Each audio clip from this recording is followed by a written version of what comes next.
kaya alam dan budayanya, menciptakan fundamental kuat bagi Bank Syariah Indonesia, selalu berperan aktif dalam pesatnya pembangunan dan bertumbuhnya ekonomi,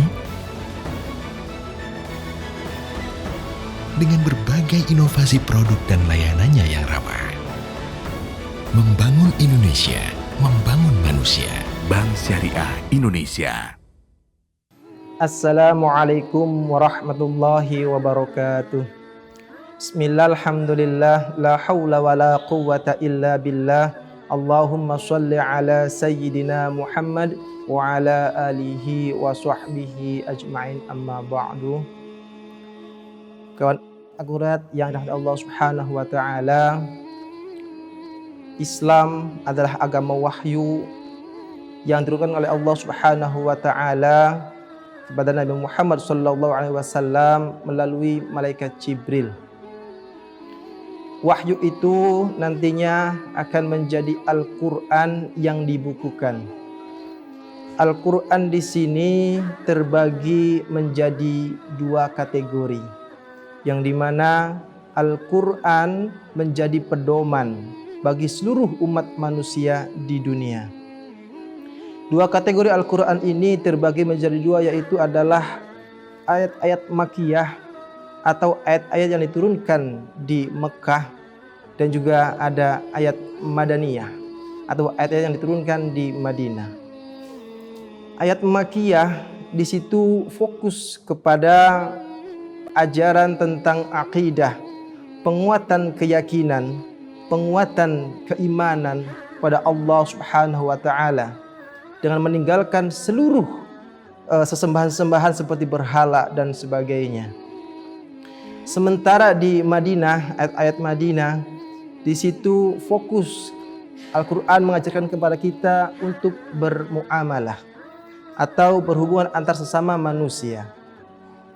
Dalam hal ini, Madinah menjadi kota atau negara yang modern pada saat itu, di mana pada saat itu Madinah menjadi salah satu negara yang pertama kali membuat undang-undang, atau saat itu disebut sebagai Piagam Madinah. Di situ di Madinah banyak sekali suku dan juga agama. Ada Islam, Nasrani, dan juga Yahudi. Meskipun ada tiga agama, tetapi Nabi Muhammad SAW selaku pemimpin negara, kepala negara, beliau membuat suatu aturan, membuat suatu undang-undang untuk supaya masyarakat yang berbeda agama itu tetap menjadi satu. Dalam Al-Quran ada istilah ummatan wahidah, umat yang satu. Meskipun banyak agama, tetapi mereka tetaplah satu jua. Sama seperti Indonesia dengan jargon Bhinneka Tunggal Ika. Selain itu, Islam juga mengajarkan tentang Islam wasatiyah, Islam yang moderat, Islam yang tidak membeda-bedakan umat yang lain, umat yang senantiasa menghormati perbedaan antar agama maupun pendapat. Berbeda agama, tetapi ketika berbicara tentang negara, maka semuanya bersatu. Seperti halnya Indonesia yang memiliki banyak sekali suku, banyak sekali agama dan juga bahasa, tetapi semuanya tetap Indonesia, yaitu mempersatukan seluruh agama, seluruh suku dan juga bahasa dengan Indonesia. Kemudian pada langkah awal pertama kali Nabi Muhammad SAW di Madinah mempersatukan antara kaum Muhajirin dengan kaum Ansor.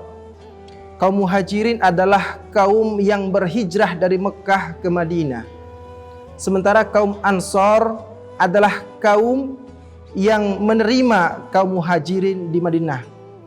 Kaum Ansor telah beriman kepada Allah dan Rasul-Nya, kemudian mempersaudarakan kaum Muhajirin seperti saudara kandungnya sendiri. Saking dekatnya saudara kaum Muhajirin dengan Ansor, mereka seperti saling mewarisi. Selain itu, Nabi Muhammad juga mempersaudarakan antara umat muslim dengan umat yang lain dari segi kemanusiaan, atau dalam istilah Islamnya disebut sebagai ukhuwah insaniyah dan ukhuwah wataniyah. Ukhuwah insaniyah adalah ukhuwah persaudaraan antar manusia. Ketika sebagian masyarakat yang membutuhkan pertolongan, apapun agamanya, apapun sukunya, maka ia tetap untuk dibantu, harus tetap dibantu. Demikian juga ukhuwah wataniyah atas nama negara, maka apapun sukunya tetap harus saling bersatu, tidak boleh ada perpecahan di antara mereka. Nabi Muhammad mempersatukan antara umat muslim, umat Nasrani, umat Yahudi untuk memajukan Madinah. Sehingga pada saat itu Madinah menjadi negara, menjadi kota yang modern pada masanya. Belum ada negara-negara yang lain yang bisa semodern Madinah, yang dapat mempersatukan berbagai suku, berbagai agama dengan unsur satu kesatuan. Sama halnya dengan Indonesia. Indonesia memiliki ideologi Pancasila. Sila yang pertama disebutkan ketuhanan yang Maha Esa. Maka dalam Islam pun sendiri sama, yaitu qul huwallahu ahad. Katakanlah wahai Muhammad bahwa Allah itu Esa, tunggal.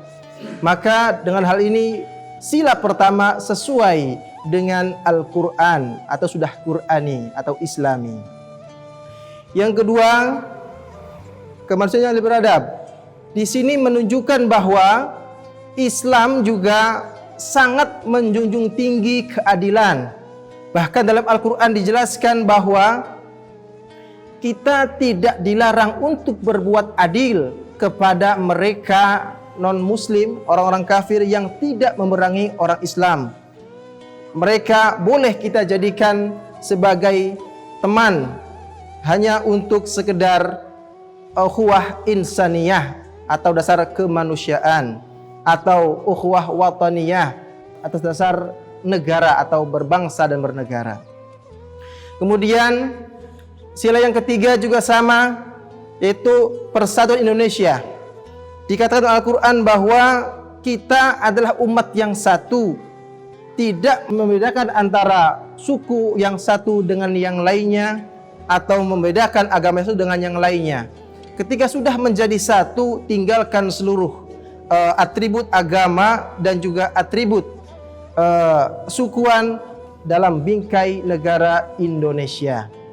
Yang keempat, di situ dijelaskan tentang, disebutkan bahwa kita itu akan senantiasa diberikan perwakilan kepada orang-orang yang memiliki kemampuan untuk membangun negara, membangun bangsa. Islam sendiri sangat menjunjung tinggi tentang musyawarah. Sehingga ketika ada musyawarah, maka di situ dicari mufakat. Di mana mufakat ini menjadi kesepakatan bersama antara orang muslim, non-muslim maupun suku-suku yang berbeda tersebut. Yang terakhir adalah tentang keadilan sosial. Maka di sini keadilan sosial merupakan suatu yang harus kita junjung tinggi, apapun agamanya, apapun sukunya, keadilan harus tetap ditegakkan. Itulah kata-kata tentang Islam dan kebangsaan. Sekian, assalamualaikum warahmatullahi wabarakatuh.